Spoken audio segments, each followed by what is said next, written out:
There is a particular kind of loneliness that no one talks about honestly. It is not the loneliness of being alone on a Friday night.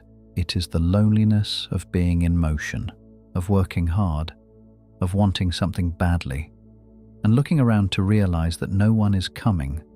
No one is going to open the door for you. No one is going to validate your direction. No one is going to catch you if you stumble. And the question that lives underneath that realization, the one most people are too proud or too frightened to ask out loud, is this: does that mean I am already behind? Does it mean I was never supposed to win? Think about the people you admire, the ones who seem to move through life with a certain gravity, a certain ease. Where did that come from? Was it talent? Was it luck? Or was it something they were handed early? A parent who believed in them without condition. A mentor who saw something before they did. A network that opened before they even knocked. And if that is true, if some people begin the game with pieces already on the board, what does it mean for the rest of us? What does it mean for the person who had to figure out what confidence even was before they could build any? What does it mean for the person who learned ambition in a house where ambition was never modeled? Here is the idea that most people will not say to you directly. The people who grow up without that scaffolding, without the inherited confidence, without the backing, without the network. Those people are often told, quietly or loudly, that their disadvantage is permanent, that the absence of support is simply a deficit they will spend their whole life compensating for. But what if that is wrong? What if the entire framing is wrong? What if building a life with no one holding the door open for you is not a handicap at all? What if it is actually the mechanism by which a real self gets formed, not despite the difficulty, because of it? That is what this video is about. We are going to work through this slowly and carefully, because the answer is not obvious, and it is not a motivational slogan. The clarity will only come if we earn it, and we will.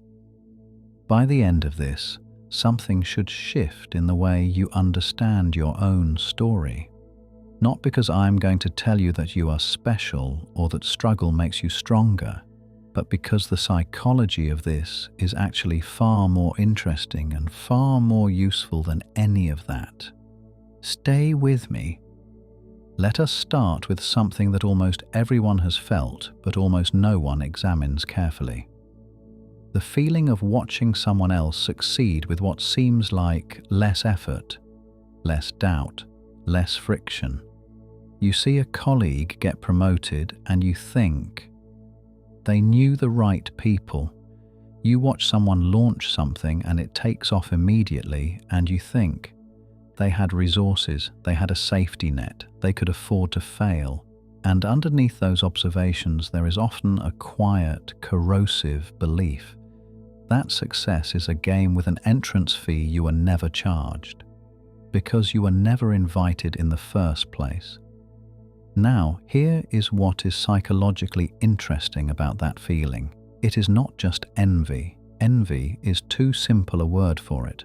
What it actually is an identity threat.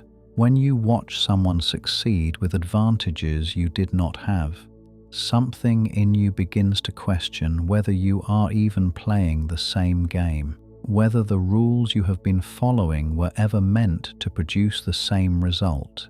And that question, if you let it live inside you unchallenged, begins to do something very specific.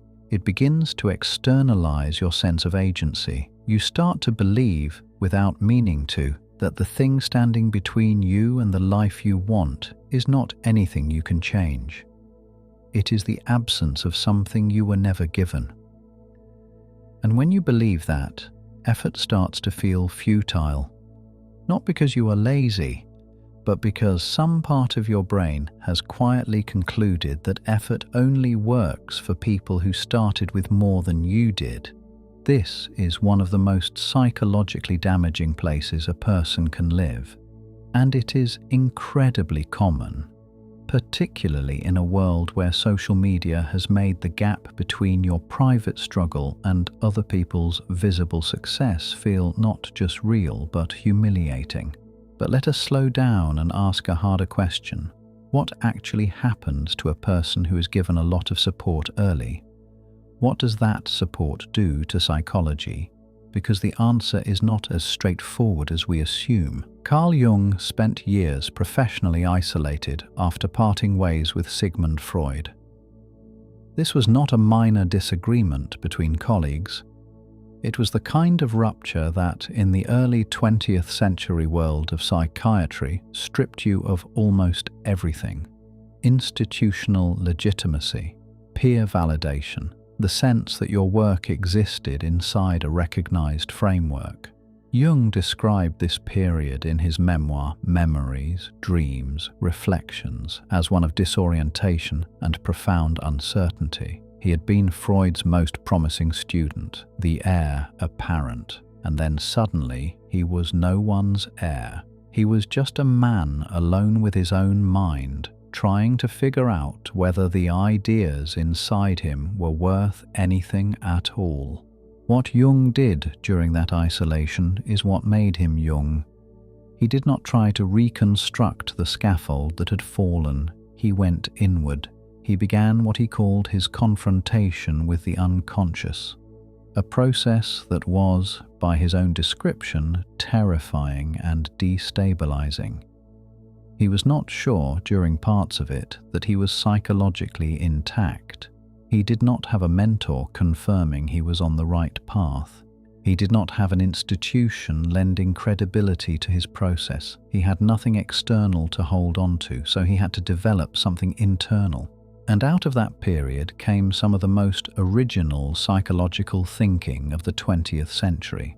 The theory of individuation, the concept of the shadow, the understanding of archetypes as structural features of the human psyche. None of that came from the years when he was well supported and validated.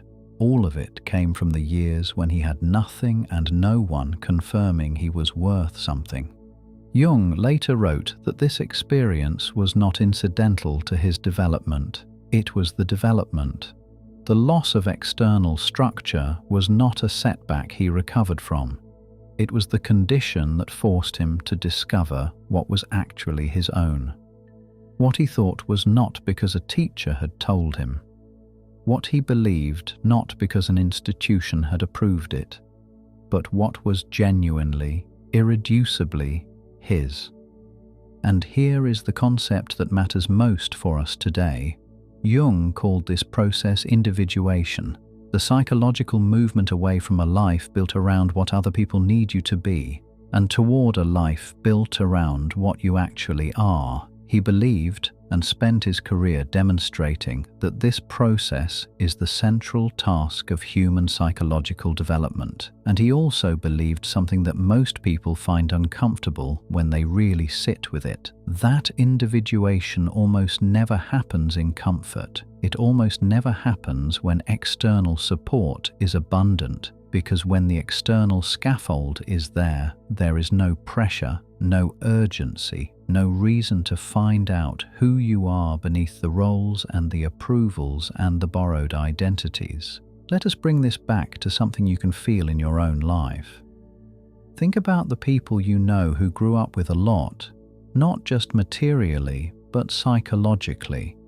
People who had parents who smoothed every path, who intervened at every difficulty, who ensured that failure was always temporary and always managed. What did those people learn about themselves? In many cases, and I want to be careful here because this is not a universal rule, but in many cases, those people learned something subtly false. They learned that the world responds to effort because effort is always augmented. They learned that they are capable of handling difficulty because difficulty was always cushioned, and they learned that they are worthy of good outcomes because good outcomes were consistently arranged. None of that learning is theirs. It is borrowed. It is scaffolding that looks like a building. The psychological term for this is something like ego inflation without individuation. You can have enormous confidence, enormous energy, enormous ambition, and still be operating from a self that was constructed to meet someone else's expectations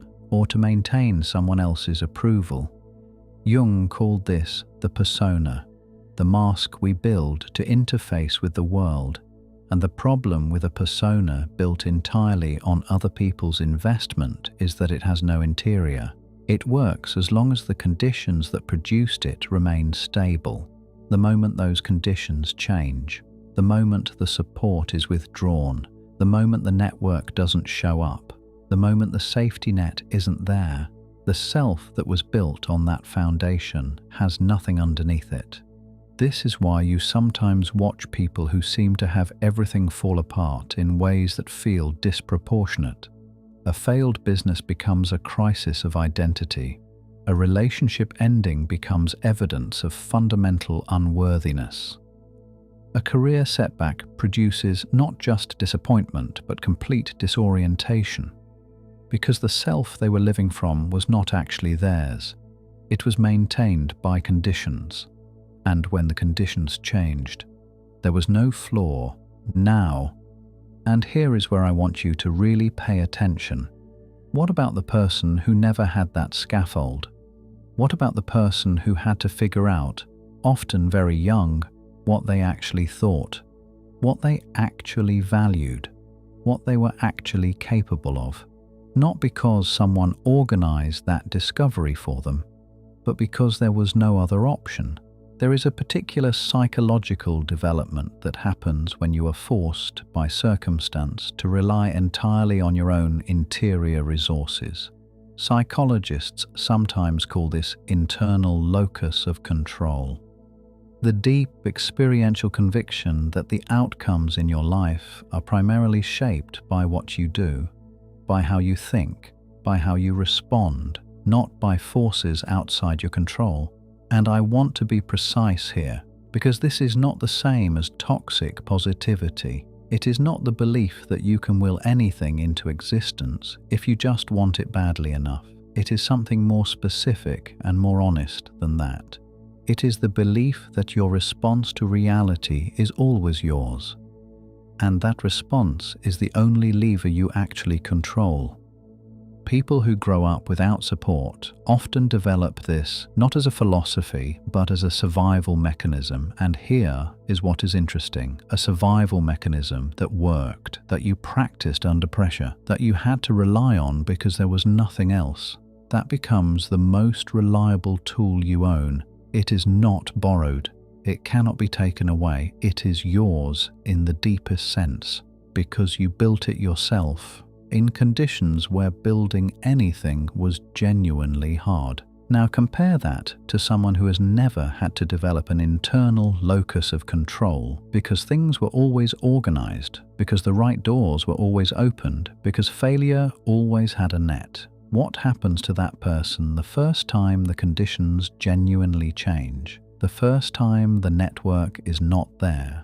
The first time the safety net is gone? They are standing in a room with no tools because they never had to build any. This is not an argument for suffering. This is not a romanticization of hardship. I am not saying that difficulty is always good or that support is always bad. I am saying something more specific. The absence of external support, when navigated consciously and not just endured, produces a kind of psychological self-ownership that is almost impossible to develop any other way. Let us talk about what this actually looks like in modern life, because we can get abstract about Jung and individuation and internal locus of control, but I want you to see this in the texture of everyday experience. Think about the moment you decided to pursue something that nobody in your life understood. Maybe it was a creative direction, a business idea, a choice to leave a stable situation for something uncertain, and you could not explain it in a way that made sense to anyone around you. There was no mentor to validate the direction, no family member who had done something similar, No peer group who said, yes, this makes sense, keep going, just you. And the thing inside you that said this is the right direction, that moment, that choice to move without validation, that is individuation happening in real time. That is you finding out that your own perception of what matters can be trusted, even without external confirmation. And I want to ask you something honestly. How much of what you have achieved in your life, how much of who you actually are at your core, how much of it came from moments exactly like that? Moments where you moved without anyone holding the door. Moments where you made a decision that only made sense from the inside. Most people, when they really audit their life honestly, find that the things they are most proud of, the things that feel most genuinely theirs, were built in exactly those conditions.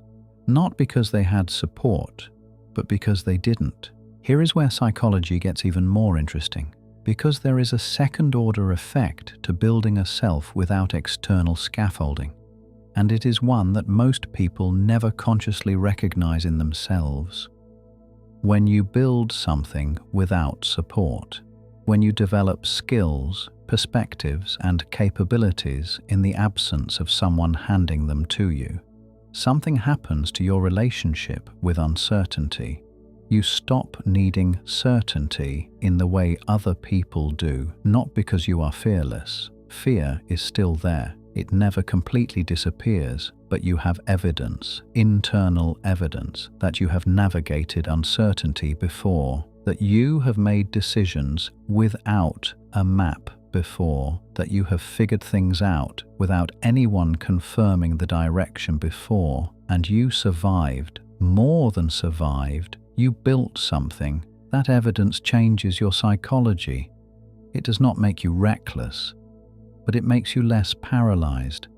And in a world where most people are paralyzed, where most people are waiting for certainty before they move, where most people are waiting for someone to validate the direction before they commit to it, being someone who can move without certainty is not just a psychological advantage. It is a profound and rare kind of freedom. Jung talked about this in his writing on the development of personality.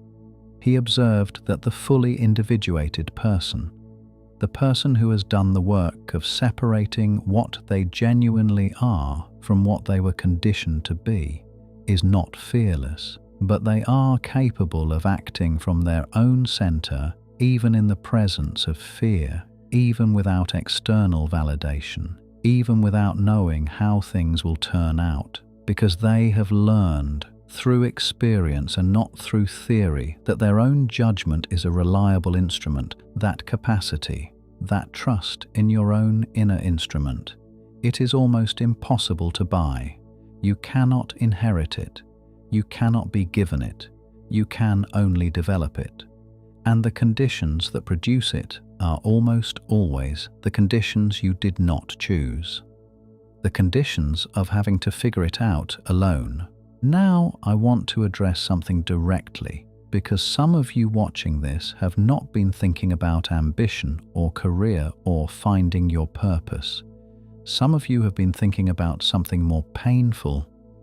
You have been thinking about the emotional absence, the people who should have supported you and didn't, the parent who was not there in the way you needed, the relationships that did not hold, the feeling of going through something real and hard and looking around and finding no one. And I want to be honest with you about this, because I am not going to dress it up or rush past it.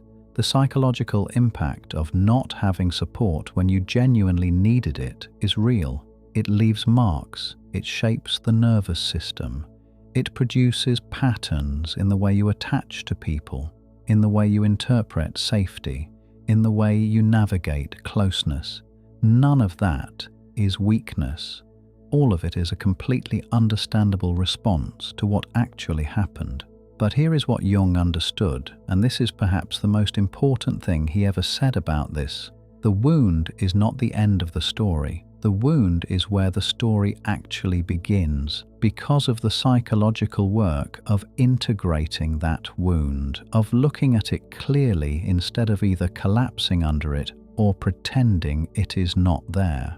That work produces something. It produces what Jung called the integration of the shadow, the capacity to hold the difficult parts of your own experience without being destroyed by them, and without having to project them onto everyone around you. The people who have done that work, who have faced what hurt them and neither denied it nor been permanently defined by it, have access to a depth of emotional intelligence that people who were well buffered from difficulty simply do not have. They can sit with pain without running. They can tolerate ambiguity without needing immediate resolution. They can be present with other people's suffering without needing to fix it or escape from it, because they know that darkness is navigable. They have navigated it, alone, without a guide. That is not a small thing. That is one of the rarest and most valuable psychological capacities a human being can develop. Let us return to the question we started with, because we have been circling it, and now I think we are ready to face it directly. What does it mean to build a life when no one is holding the door open, when there is no mentor, no family backing, no inherited confidence, no network that opens before you even knock? The short answer, the answer that most people want to give, is that it means you have to work harder, you have to hustle more, you have to earn what other people were given, and there is some truth in that. Effort matters, persistence matters, showing up matters, but that framing is still operating inside the wrong story. It still treats the absence of support as the primary fact, the deficit, the thing that needs to be compensated for. And I want to offer you a completely different frame. The absence of external support is not the primary fact. The primary fact is that absence forces you to develop. What it compels you to find inside yourself that you would never have looked for if everything had been provided. The primary fact is that the self you are building, the one being forged in the absence of easy conditions, is genuinely yours in a way that a self built on borrowed confidence and arranged outcomes simply is not. Jung put it this way: the privilege of a lifetime is to become who you truly are, not who your parents needed you to be, not who your culture rewarded you for being, not the version of you that was assembled to meet other people's expectations, who you actually are. And the path to that, almost without exception, runs through difficulty, runs through isolation, runs through the experience of having to find out what you are made of without anyone else telling you. This is not a consolation prize. This is not me telling you that your difficulty is actually a gift and you should feel grateful for it. I am not saying that. Pain is not a gift. Absence is not a gift. What I am saying is that the response to pain and absence, the one you have already been making, often without realizing how significant it is, that response has been producing something real, something structural, something that the people who had easier conditions are often quietly searching for. Think about the last time someone asked you how you figured something out, how you handled a situation that would have unraveled someone else, how you stayed composed when the ground shifted, how you kept moving when there was no one there to tell you it was going to be okay. What did you say? Most people with this particular history say something like, "I don't know. I just did what I had to do." And then they move on. They do not register what they just said, what they just described, the casual, unremarkable competence of a person who learned to be their own foundation. That is not nothing. That is actually extraordinary. And one of the most important psychological moves you can make, one of the most important things this video is trying to offer you, is the move from unconscious competence to conscious recognition, seeing clearly what you have already built, not to congratulate yourself, but because when you see it clearly, when you stop treating your own resilience as just what you do and start recognizing it as something you developed, something real, something structural, your relationship with what comes next changes entirely. You stop waiting for the conditions to be right. You stop waiting for someone to validate the direction. You stop waiting for the door to open because you already know, from experience and not from theory, that you can open doors, that you have been opening them your whole life, alone, in the dark, without applause.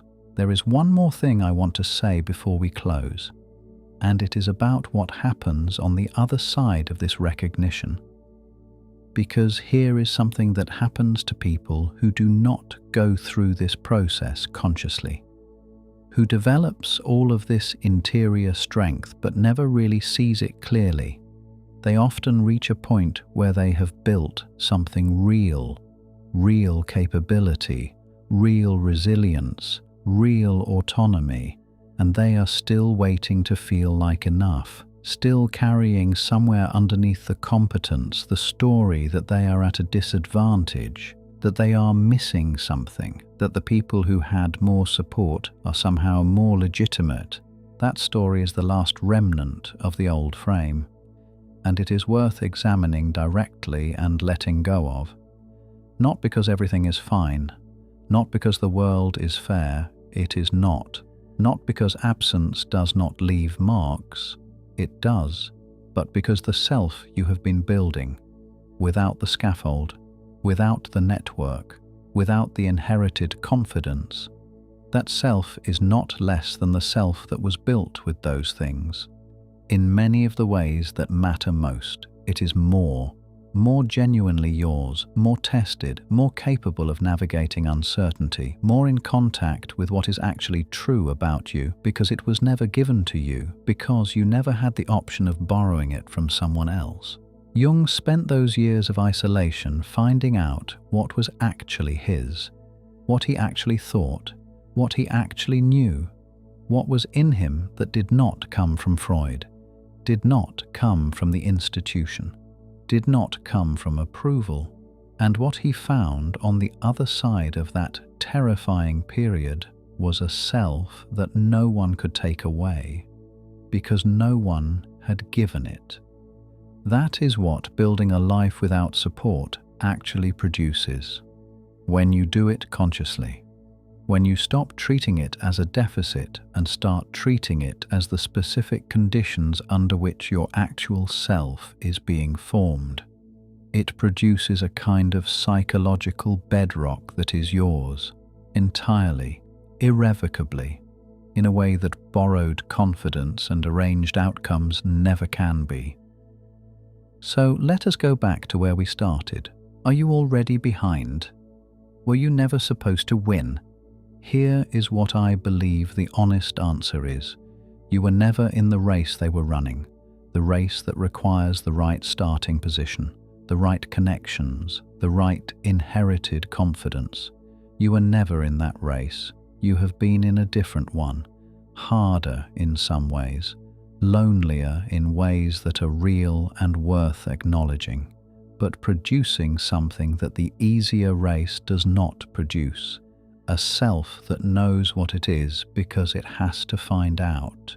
A mind that trusts itself because it has to rely on itself. A life that is genuinely yours because no one else built it for you. That is not a consolation. That is a different understanding of what winning actually means. Winning is not arriving at the destination with the most support behind you. Winning is arriving at yourself, knowing who you are not because someone told you.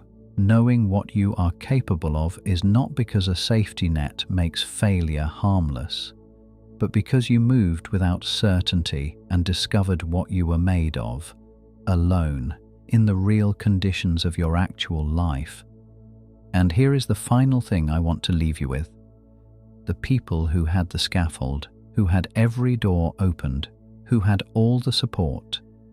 Many of them are searching quietly for exactly what you have already been building. They are searching for the feeling that what they have is actually theirs, that their confidence is real and not just a condition of the circumstances they were born into.